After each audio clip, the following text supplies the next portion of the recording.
Alright, folks, and welcome back to End Reverse Racism. Now it's time for our much ballyhooed outrage of the week. Actually, it's not really much ballyhooed. You've never heard of it before. But you know what? In my head, it's been ballyhooed. Now, if you're on the Facebook group, you've already read this. But if you're not, pay attention. Because, seriously, this is astounding. This is also courtesy of the people at adversity.net. Caryl Leventhal has multiple sclerosis. She is Jewish and she is white.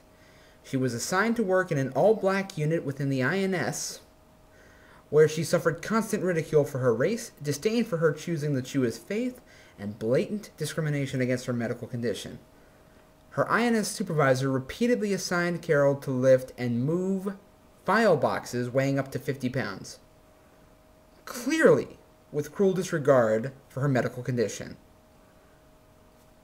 During Carol's entire employment within that INS office, she was never allowed to forget the fact that she was the only white person working there. She was also repeatedly refused accommodation for her medical condition and was refused time off for the highest holy day in the Jewish calendar. When her condition worsened, she had to take time off. Her management labeled her as AWOL and terminated her.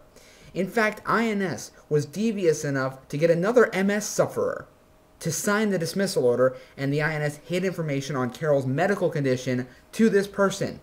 Thus, Edward McElroy, district director for the INS, signed Carol's termination order without access to critical information on the valid medical reasons for Carol's absences.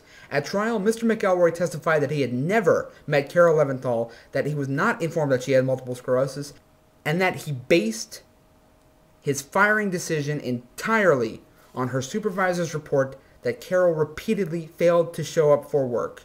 He testified in September 2000 that he would not have fired Ms. Leventhal had he known that the reasons for her absences were related to her worsening MS.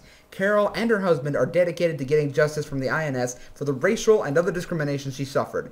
They have refused to submit to threats from anonymous callers and veiled threats from the powerful U.S. Attorney's Office.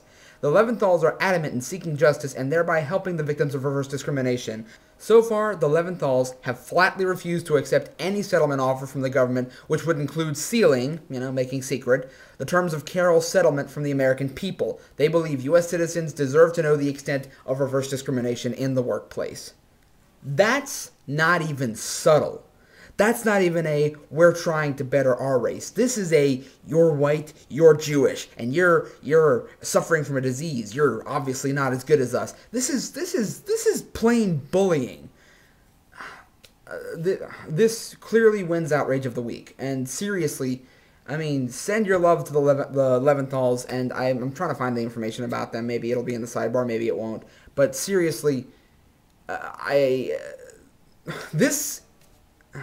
I'm speechless. I can't even imagine what the hell that one went through. Urging you once again to get active. This is Micah. You have a good one.